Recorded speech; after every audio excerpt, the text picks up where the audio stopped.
Hello বন্ধুরা, good afternoon. আশা করি তোমরা সবাই খুব ভালো আছো। আর এই দুপুরবেলা আমি কোথায় যাচ্ছি অনেকে নিশ্চয়ই বুঝতে পেরেছো। আজই হচ্ছে গুরু পূর্ণিমা। তো হচ্ছে আজকে এই গুরুদেবের আশীর্বাদ না নিলে কি হয় তোমরাই বলো।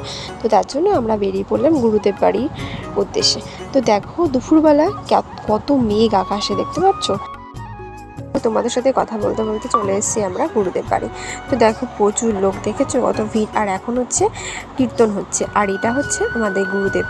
তো হচ্ছে গিয়ে তোমার ছবিটা দেখো দিয়ে দিয়েছি, আমি ভালো করে ছবিটা তুলতে পারিনি। আর ভেতরে ভিডিও আমি করতে পারিনি ঠিকঠাক করে, এটা ভাই করেছে। আর দেখো বাইরে কত লোকজন, আর এখানে হচ্ছে প্রসাদ খাওয়াচ্ছে। তো এবার আমরা প্রসাদ খেয়ে বেরিয়ে পড়েছি। আর আমি দেখো এমন খাওয়া খেয়েছি যে লিপস্টিকে তুলে ফেলেছি, তাই না।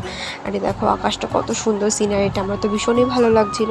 আর আমরা হেঁটে হেঁটে যাচ্ছি, তার কারণ হচ্ছে গিয়ে একটা মাসির বাড়ি যাওয়ার আছে, এর জন্য এখান থেকে জাস্ট একটুখানি হাঁটলেই ওদের বাড়ি। তার জন্য অতটা হেঁটে তারপর আমরা একটু উঠবো। আর এখানটা এত সুন্দর হাওয়া বলে আমরা একটু দাঁড়িয়ে হাওয়া খেয়ে নিলাম। তো দেখো চলে এসেছি। আর আমি যেখানেই যাই না কেন কোনো না কোনো গোপুসোনাকে আমি দেখতেই পাই। এখানেও দেখো একটা গোপুসোনা, তার জন্য ভিডিও না করে পারলাম না। তো গাইস আজকে ভিডিও এটুকু, দেখা হবে কোনো মিনি ব্লগে। Tata, bye bye.